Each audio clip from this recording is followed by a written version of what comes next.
Keep a rolling, rolling. Sometimes I like to make songs, but Stacy's the singer, not me. That's truth.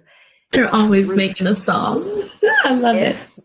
I am, and I am not the vocalist up in this house. But if you tuned in last week, you know we are going strong with this rich series. We had such good dialogue about honesty. So as to why I was being honest with you all, that I am not the vocalist in this relationship that is nice. We are grateful to have Amanda Strojny with us once more. Welcome in, sister. Hello. Thank you. So excited to be back. Such a great conversation. We're having so much fun. But if you didn't tune in last week, so let me give you a little zhuzh about all the things that Amanda is doing out in the world and supporting people with. She coaches corporate yoga professionals, small business owners. She's registered 200 plus hour yoga teacher, certified transformational coach. She really uses principle-based coaching and yogic principles to establish financial balance and achieve clients' financial goals.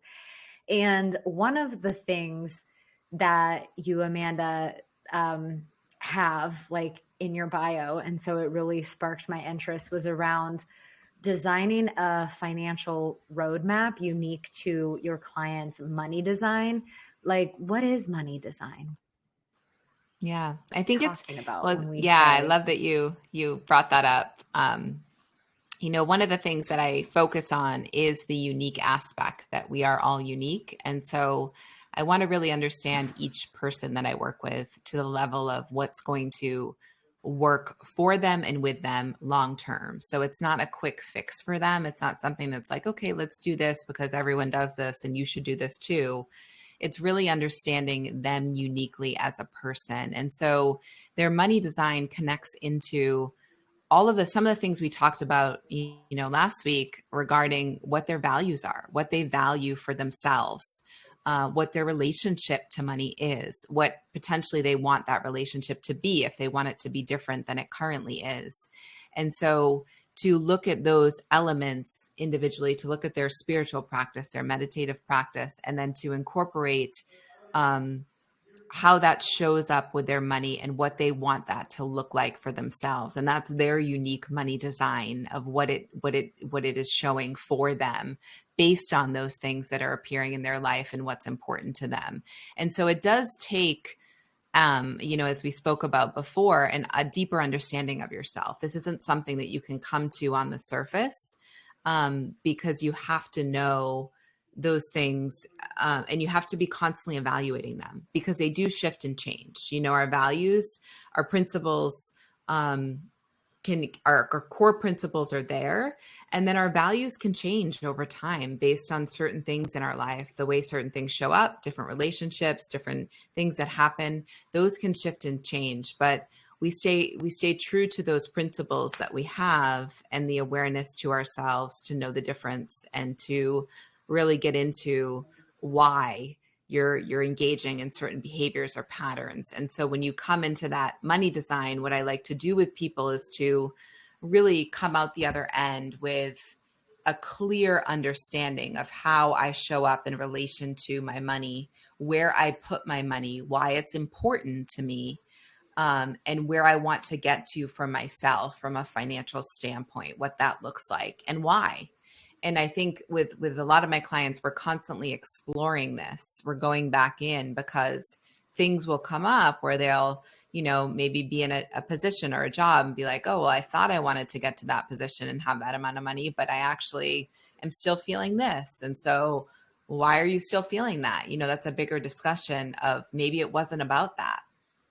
Maybe it wasn't about the money and the title. And so how do I make sure that doesn't happen again and continue to move myself forward?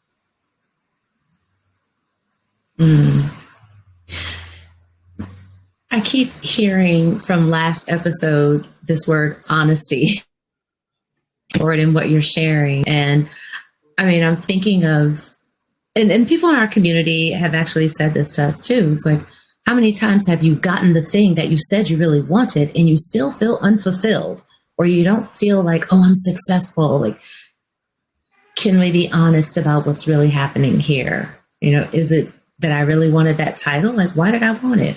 Is it that I really wanted that money? Why did I want that? And are these even my wants? So I'm thinking particularly just from my background being in corporate, and I know Jill too, like when we're thinking about that level of honesty, like how do we get to that place of recognizing that our beliefs, our values around money and all of that, like they started one day, like we got them from our parents or what we saw growing up. And how do we get to that level of honesty to say, that's not even my belief or that's not even my value? Like, how do I know what mine is? Mm-hmm.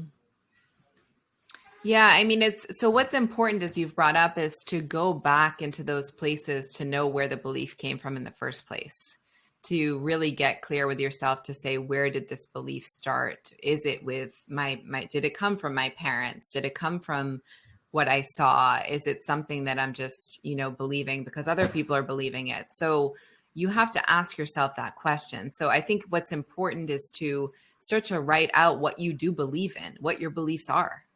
So that's the only way you're going to know if it's true or not true, is to really get clear on what the actual belief is to begin with. Like, what is it that I actually believe in right now? What do I believe in? How do it do I believe that success means having a lot of money? Do I believe, that's an example, right? Writing out your beliefs. Do I believe that if I look a certain way, people are going to like me more?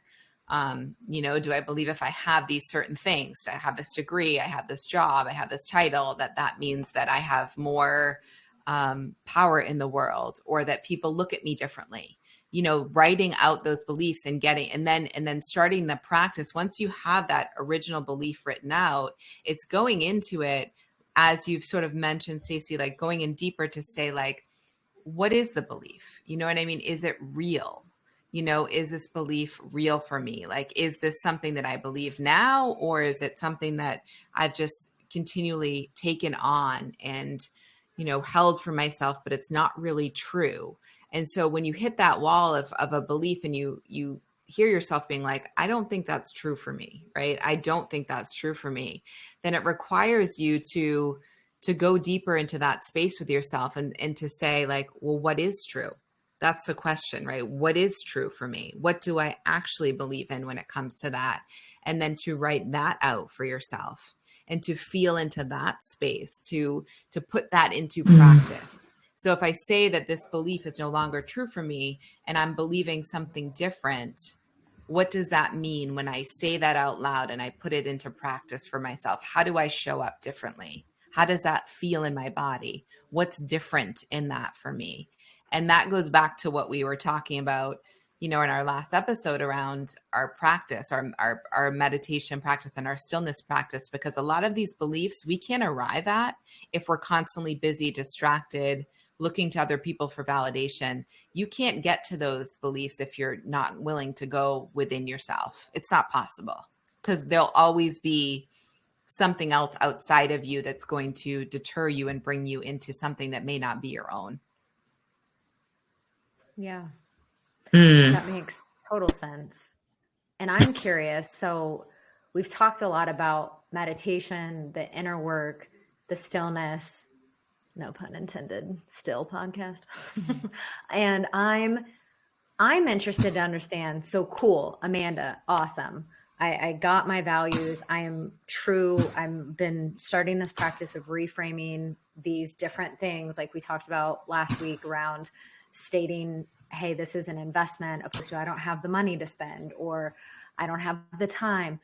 And so say someone is they're at part 2 of this game of life.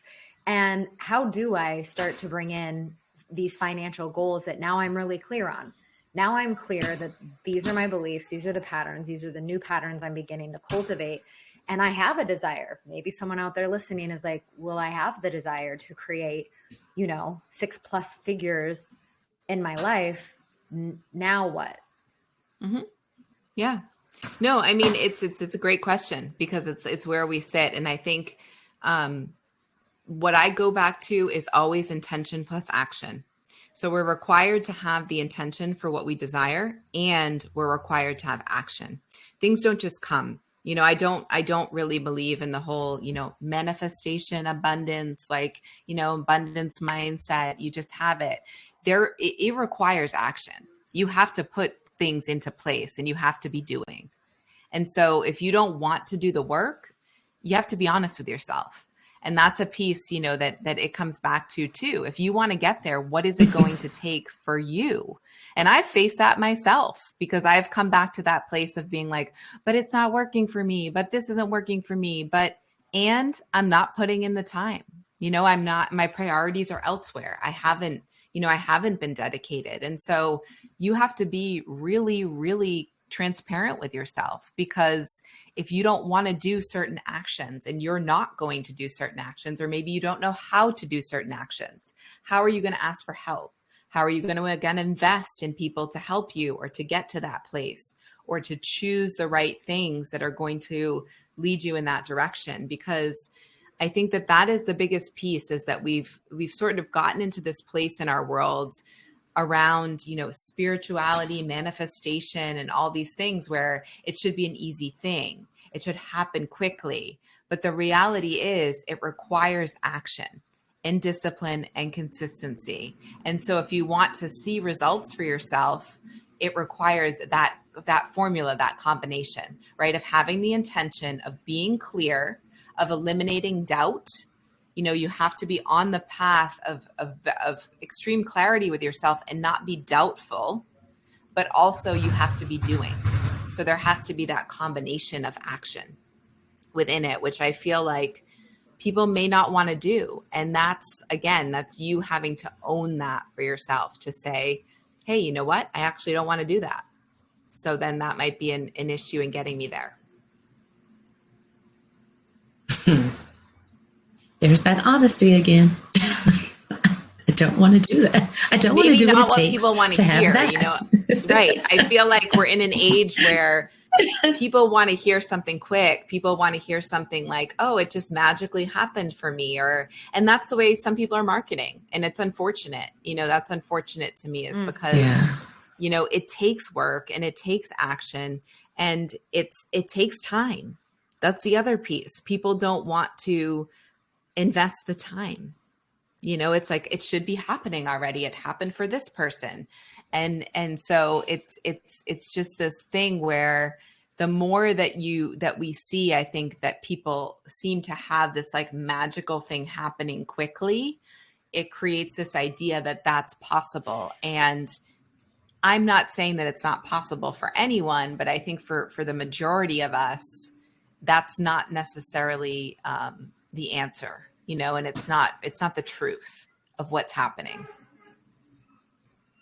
Mm-hmm. In my family community, what have you, we call those the microwave prayers. Like, you just press the button, like it's done, everything's ready. Like that whole manifestation and all the like, awesome, great intention, great vision.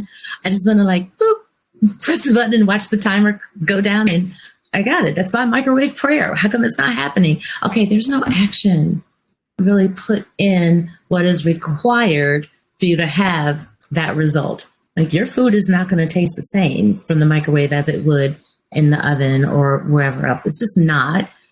But that oven roasted turkey, but you tried to cook it in a microwave. It's not working. You have to put in the time. You have to invest. Like, this is sometimes a sacrifice of love. Like, I got to put some love into this because I really, really want that. So yes, I'm willing to, or actually, no, I think I'll just settle for that microwave turkey because I don't feel like going to work.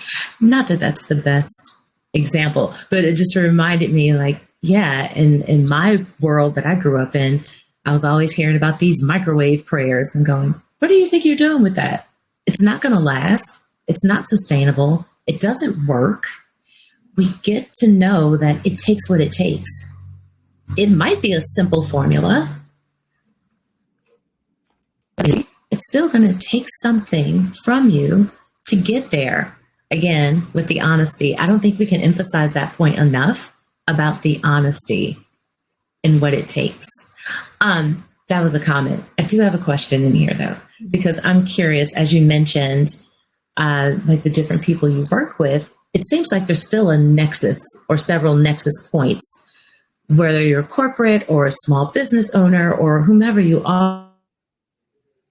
There are these nexus points that we've talked about, but I'm curious, what would you say are, I don't know about top three, but like the three common challenges you see with clients who are coming to you that our audience can say, I'm struggling with that. Yep, that is me. And I'm in corporate, or I'm a small business owner, or I'm an individual. What are the challenges you see?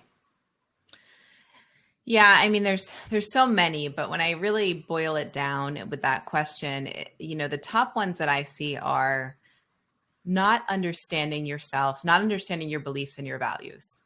So not understanding your own beliefs and your own values. So you're living a life that is really not your own. You're searching for things that are not aligning with who you are. You're looking for things that will not actually bring you to where you want to be. And the second piece with that is really you're then doing things that don't align with those beliefs and values. So you're doing, behaviors and actions. You're spending money on things that don't align with those beliefs and values. You're showing up in ways that don't align with those beliefs and values. And so you're just sabotaging at every point. So, that's the biggest thing that I see with clients is like you sabotage yourself because you don't know what you actually want for yourself. You're not clear with what you want for yourself. You say one thing, you do another. And so the second piece there to me that I see often is people distract themselves with being busy.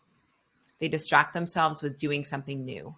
I'm going to get this new job. I'm going to take this new course. I'm going to get this new title. I'm going to get this, new yoga training. I'm going to go do this. I'm going to take another training. If I do that, then I'll, so it's a constant distraction of doing something because we think we need more, because we're unwilling to take action with what we actually have. So it's a constant rat race of distraction, like, let's do this, let's do that. And so that's the second piece that I see most with clients. And the third piece is that inability to be still with yourself, to be still with your own thoughts and to listen and to know what is yours and what really is yours at your core. To know yourself enough to know, okay, that's me. That's my intuition. That's my voice. That's what I want for myself. And to have discernment when I'm having conversations with people or when I'm hearing things, because I notice this so often is people, will bring up to me, oh, well, my friend told me that they did this, you know what I mean? Or I was thinking about this, or, we'll start to have a conversation. It's totally different from what we talked about before. And I think to myself, and I start to ask questions like, oh, where did that come from? It's like, oh, I was talking to my friend and they were doing this. And so I thought maybe I should do that now. And so it's having discernment to come back into the voice that is your own and to know the difference, to trust your own intuition and to move that forward. There's so much That's duality. big. I think there's been a lot out in the marketing realms with corporate and entrepreneurship, and there's so much similarity. It's like, can we all just be honest that that they're not so separate? Because it's everything that you're talking about you can find no matter what realm y'all out there listening might find yourself in regards to your day-to-day work, your job, the career path you desire. Because the other thing that I want to go back to just for a moment, because it feels important, and thank you for sharing those top three. I can definitely resonate with the distraction one for sure. Let's stay busy. Is this money timeline. And so just as there is with a vision or a dream, there's a timeline that is higher and way more potent and powerful than our human capacity can hold. And so that's what I'm hearing you say in this is It might, because there is unlimited possibility. I'm a big believer in miracles. Stacey, I know. Amanda, I feel like you are a miracle believer as well.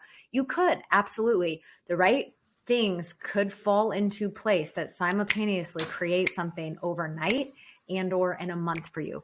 Absolutely.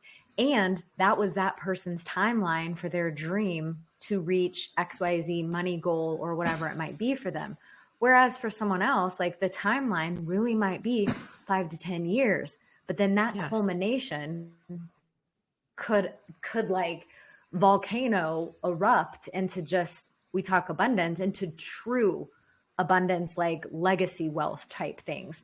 So I don't know, there's not really a question, but if you have anything that you're tuning into from what I shared of that, it just feels really important to talk about. I appreciate you sharing that, because it is, our timelines are so unique to us. And when you have intentions and what you really hold for yourself, you don't know the timing in which they're going to unfold. And so someone else looking at that can see it and say, oh, wow, that just happened. You know what I mean? Really quickly for them, from a financial point, from a, whatever life point.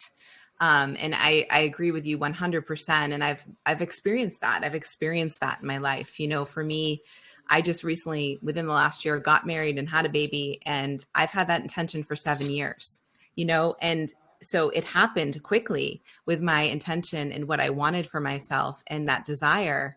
And yet no one knows behind the scenes how long I spent. Why isn't it happening? You know what I mean? Or going through the process of doubt and having to come back in and say, nope, this is what I want. I'm going to stay consistent. I'm going to continue, doing the actions that I think will bring me to this place. I'm going to let go of the timeline. I'm going to let go of, so I think that it's important to have, and I think it's also important to hold that sacredness within yourself. There's a component of that when we hold it deeply within ourselves, and we don't necessarily need to share every single piece, that it holds that sacredness for what we really desire for ourselves. And, sometimes when we choose to just always talk about it, it can, take away from that. It can take away from our intentions and our desires for ourselves. So I do 100% agree with that it's like our timeline is our timeline, and we have to trust it.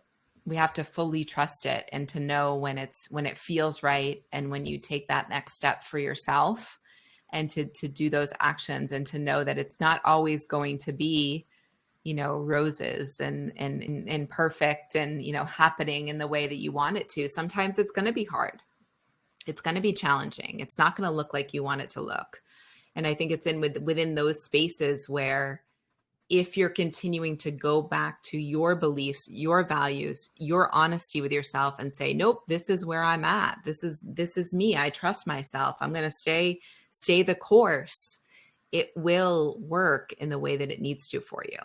But if you immediately at that point say, nope, I'm going to run off and do this thing, well, then, you've just distracted yourself because you don't want to wait.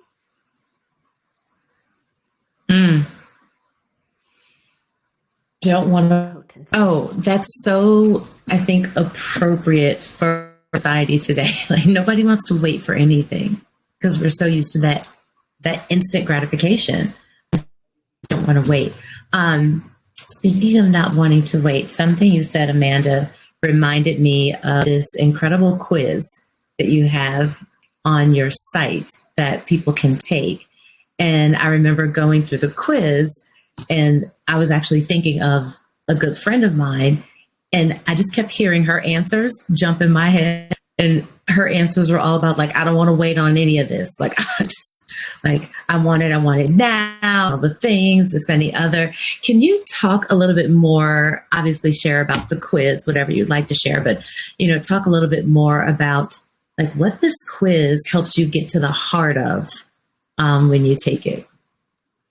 Yeah, I mean, the intent of having that there is for you to really understand a little bit more about yourself, like your patterns and your behaviors around money, how you show up. And I think there's so many ways I think that questions are really powerful to get there, whether it be through this quiz or when I ask people questions, to really understand at the heart of it what is going on inside you, like how you're thinking about this relationship to money, how you're thinking about how you choose to do things, and so it's allowing you to start to go a little bit deeper within yourself and to question those things and to get a little more information on yourself, because there isn't, it's the idea too that there isn't like this one answer, right? That you're going to answer the questions this way and you're going to be perfect. And it's like, yes, you did it. Great job. The way that I've set that up is to really give you an idea of like what your level is for yourself. So,